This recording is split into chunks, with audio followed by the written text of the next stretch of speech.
Alaska has earned the nickname the Last Frontier because of its extreme weather, landscapes, and isolation. Most villages throughout the state are only accessible by plane.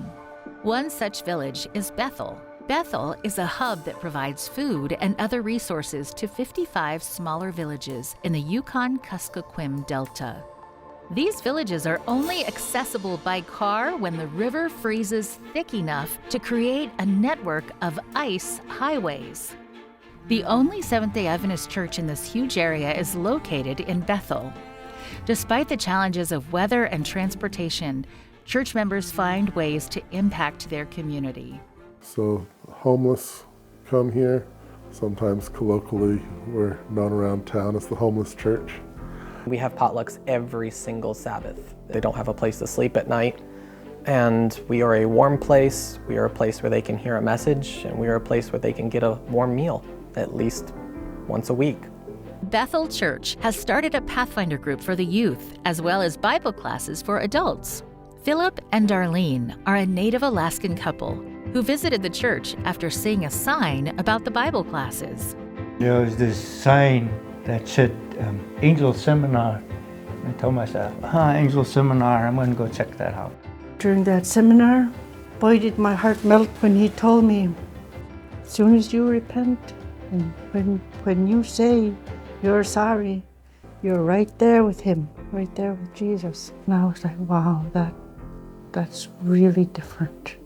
At that final last day, me and her got baptized. Because of the growing congregation, the Bethel Church is running out of room, but it's also falling apart. Here in Bethel we have what's called warm permafrost, and the permafrost is only a few feet thick in some places. Permafrost is a layer of earth that has been frozen for many years. When the permafrost thaws, it can cause buildings on top of it to collapse.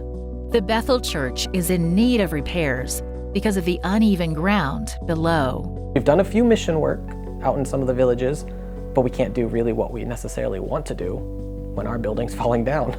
But we're the only outreach here in the YK Delta. It's a massive, massive area, massive part of Alaska. And to be able to be a base, a hub, we can get support for the local community, but then we can also send more people out into the Delta. A portion of your 13 Sabbath offering will help construct a larger and more secure building. Your financial gifts and prayers will help the Bethel Seventh-day Adventist Church, the hub of this vastly unreached area, to accomplish important work for God's kingdom. Thank you for giving to projects like this. The city of St. Louis in the United States has a historical connection to the Adventist Church. It has hosted 2 General Conference sessions where the World Church comes together to pray, plan, and prepare mission initiatives for upcoming years.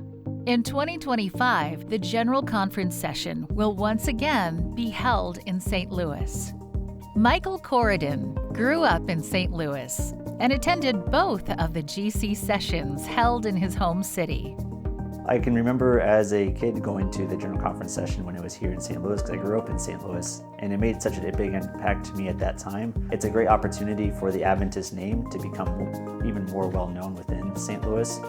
Michael is now a pastor in the same church where he grew up, watching his father preach every Sabbath. Because much of his life has been spent here, he's seen the needs throughout the city. Each one of those communities, there's a different need. And so when it comes to St. Louis, there's not just one approach. Each local church is involved in the community, and we need 90 different approaches to the needs here in St. Louis. One of those approaches is being led by Pastor Trevor Barnes. His church has decided to dedicate more time to service in their community. Around my church, I discovered that people are living 15 years less than other parts of St. Louis. If you go east and south, there is no fresh food out there. There are actually, people are eating by going to gas stations. That's just not gonna have fresh produce. We saw that crisis and we said we had to try to figure out what to do about it. So what we did is we began to try to put together health fairs. So we do them quarterly. We call them Serve Sabbaths. Along with the help of local health organizations, these Serve Sabbaths have provided food and health resources for hundreds of families. I believe that we're called to relieve the suffering, take care of those who are hurting, those who are naked, clothing those who need clothes, feeding those who need to be fed, just like Jesus did. As the Adventist Church members in St. Louis continue to show Jesus' love to their community, they look forward to sharing their stories and welcoming the World Church in 2025.